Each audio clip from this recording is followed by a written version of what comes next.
Hello, chickadees. It's Molly here from Mojo Mysticism, back with another installment. I missed the midweek installment last week. We all have human moments, and it is usually a good idea not to engage when you're using a pendulum like I use a lot. I am always asking the pendulum if my vibration is high enough, and I'm asking my guides, is my vibration high enough to communicate with you, using this tool? And that answer was no on midweek last week, and I had a few other things going on, so I didn't get to come in with a midweek check-in.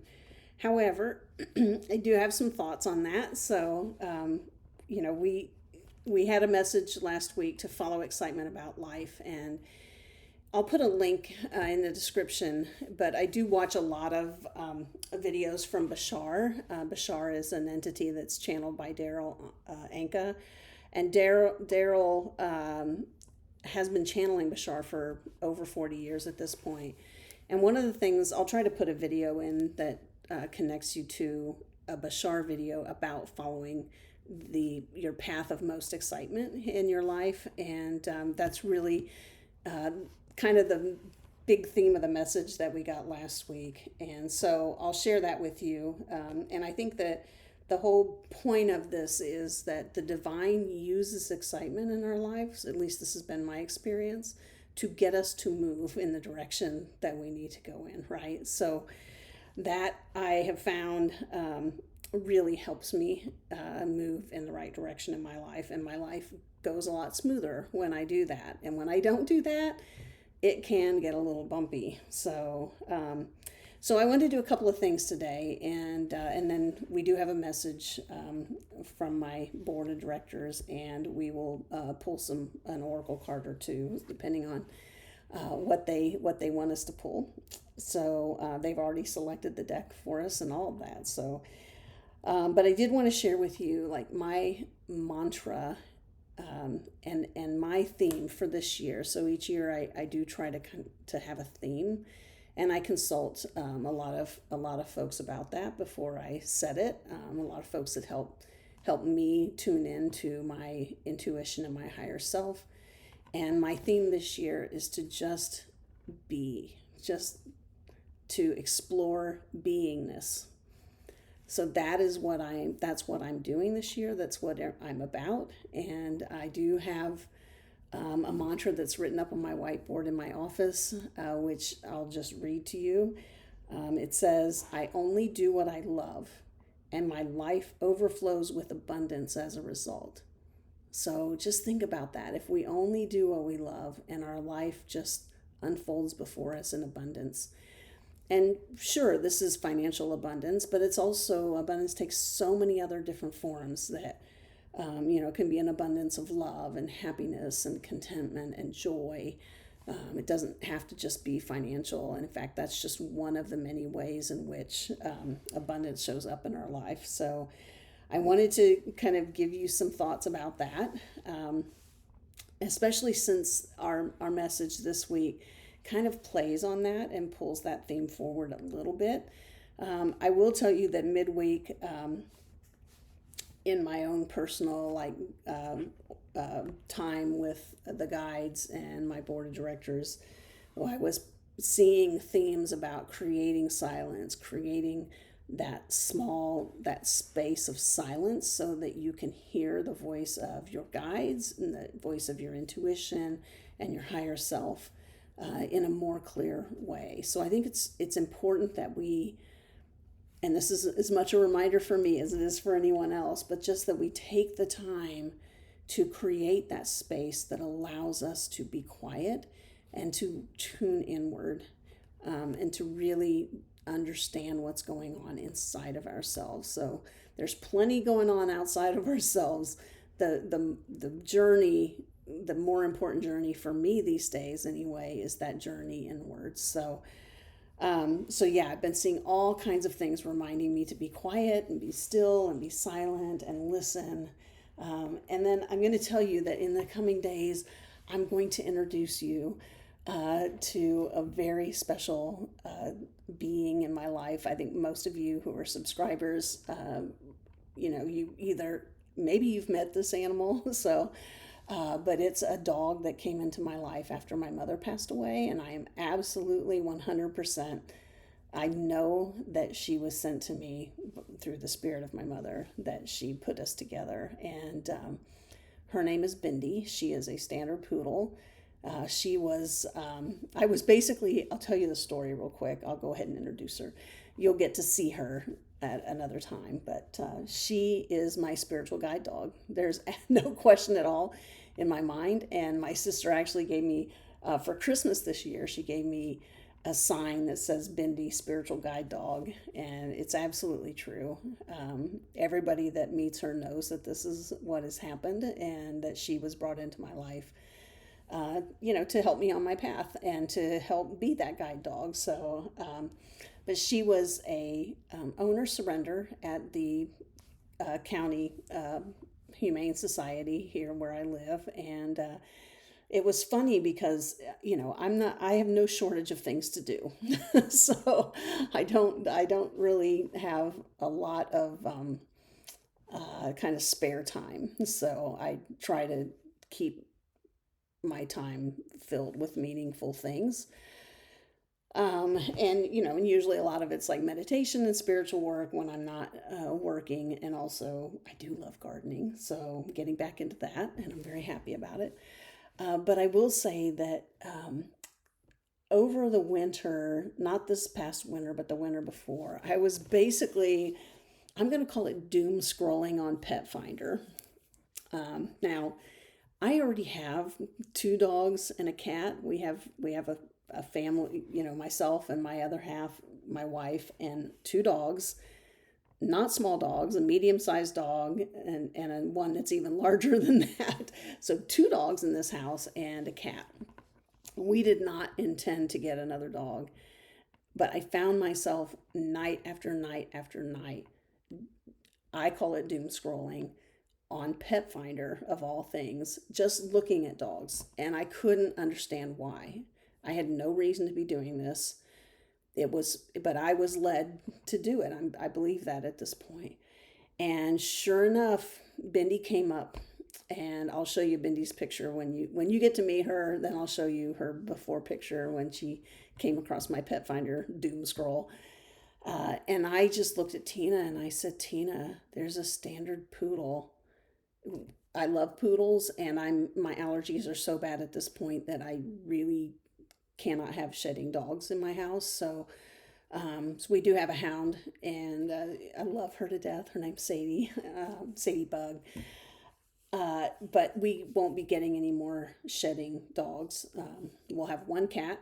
I can handle one cat, short-haired, but I can't handle any more shedding animals. So long story short, this little poodle showed up. She was 5 months old. We went to the Humane Society the next day. That next morning, I called on her and I said, "We're coming to see her."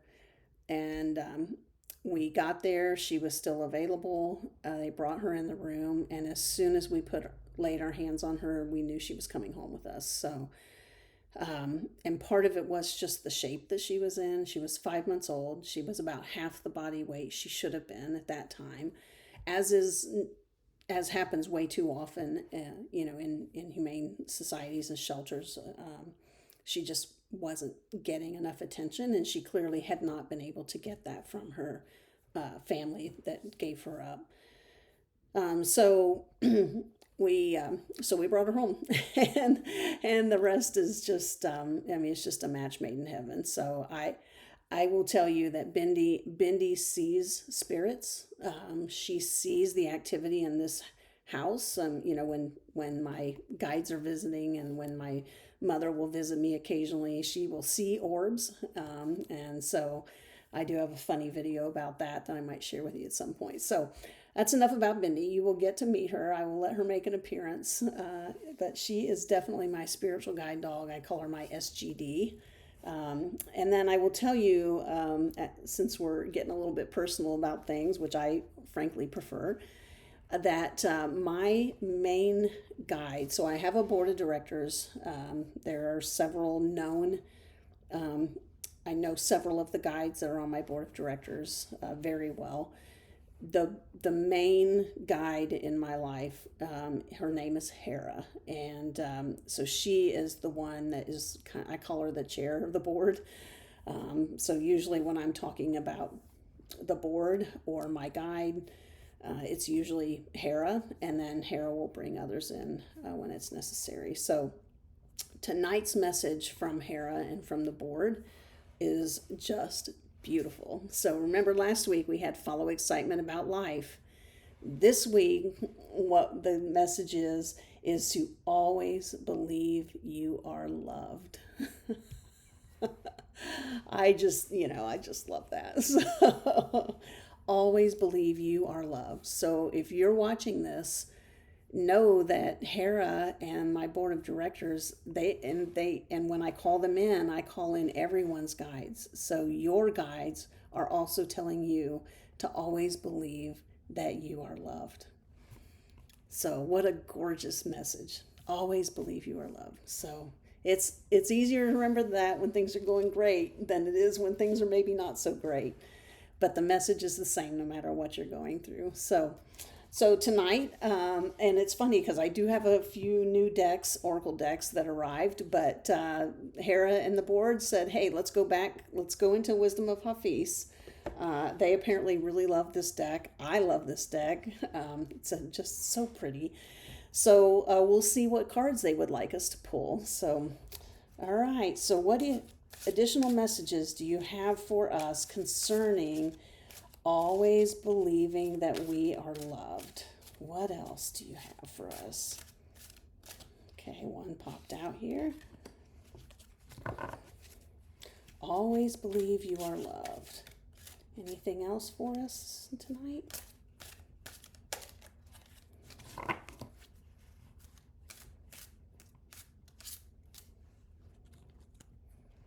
Okay, so another one popped out. So let's just see if we have what we're supposed to have tonight. So get my little pendulum out. All right. Okay, so Hera and board, my guides and the guides of everyone here watching both now and in the future. Can you tell us, is the card on the left, the first one drawn, is this part of the message that you have for us tonight? Yes, that one's a clear yes. Okay, is the card on the right part of the message for us tonight as well? Oh, that's an even stronger yes. Okay, great. So we've got our cards. Oh, I should ask, sorry. I'm getting ahead of myself. So, okay, so are there any other cards in the deck that we have not pulled tonight that are part of the message for tonight? Anything else in the deck that we need to pull?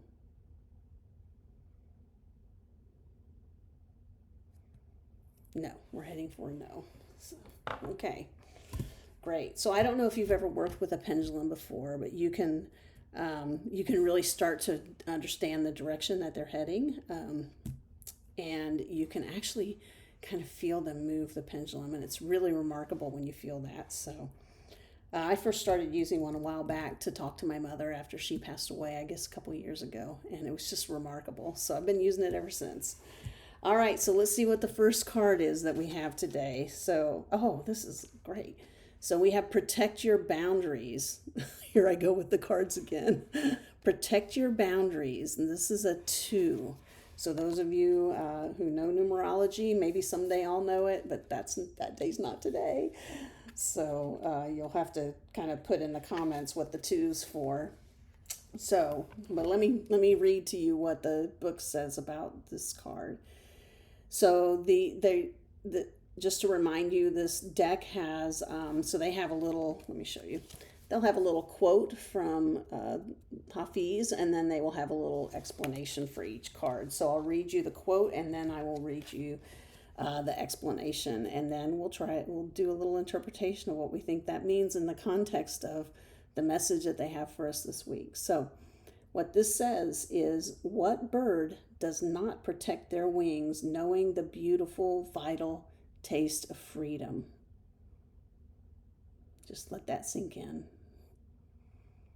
And just let whatever this image is saying to you sink in. Okay, and the rest of the message says, your boundaries are part of life's birthright, but they must be carefully cultivated and consciously guarded. Just as an ungated garden is open to predators, so too is our energy when it lacks a strong container. Be watchful.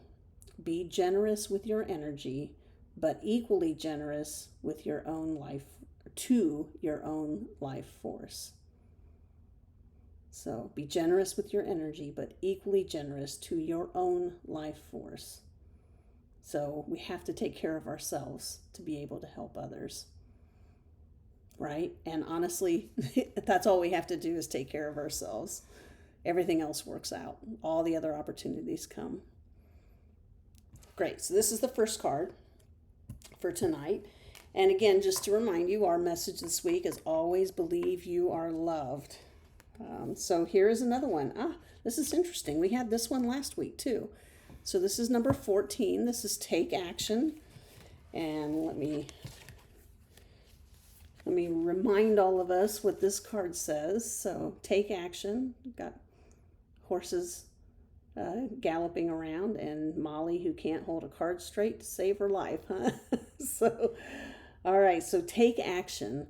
The mind is like a bow, and our thoughts can be golden arrows. Who is not always hunting satisfaction? Ooh, I know I am. Who is not beseeching a kiss from the mouth of heaven? Knowing her lips and having a key to her home, let me be your guide. That's a beautiful, beautiful saying from Hafiz. And then the rest of this explanation says, the time for reflection has passed. Show up, stand up, step up.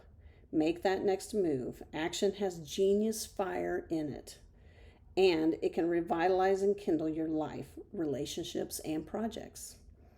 Don't hold back. Instead, hold yourself in the alignment of what you know is your highest truth, and take action towards embodying that truth through your deeds.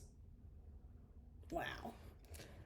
So if we think about these two cards, the boundaries and taking action, protecting our boundaries and taking action within the context of believing that we're loved, it makes sense to me. I'd love to hear your comments and your thoughts on it. But to me, it makes sense because setting boundaries, I have had to learn a lot about setting boundaries in the last handful, we'll just call it handful of years. So I've had to learn a lot. And frankly, a lot of it came through a crash course in boundary setting.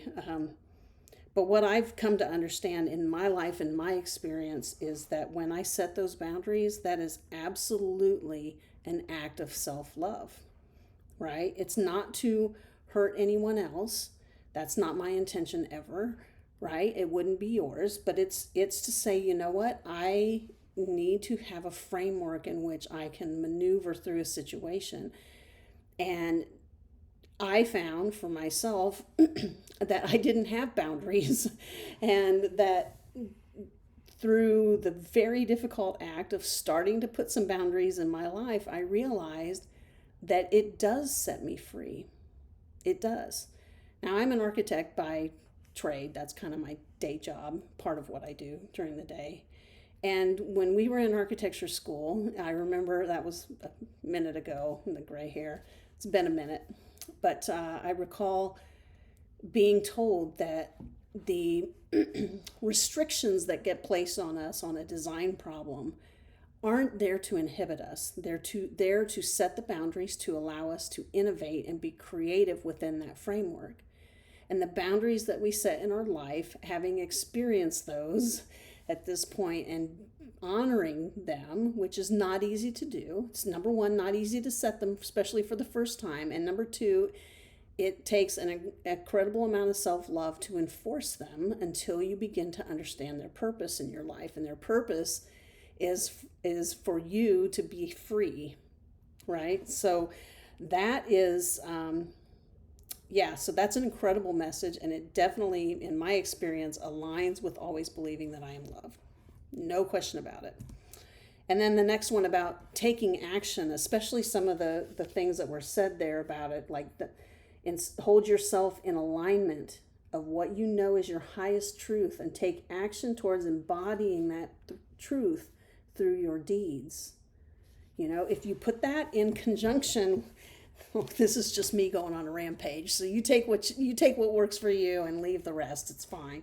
But you know, if you set boundaries and you're taking action, and if taking action really means aligning yourself to, you know, towards embodying that truth through your deeds, then you can actually help other people just by honoring yourself, right, and loving yourself enough to put boundaries in place. So I'll tell you, I didn't see this message moving into a boundary discussion, but it sure did. And so I think, you know, tell me what you think these messages are, what's ringing true for you. And like I said, take what works for you and leave the rest. So we all, you know, we all get different things from these cards, and I sure didn't see it turning into a boundary discussion, but it did. And it's a wonderful reminder for me to just kind of, you know, check in on my boundaries and make sure I continue to honor and love myself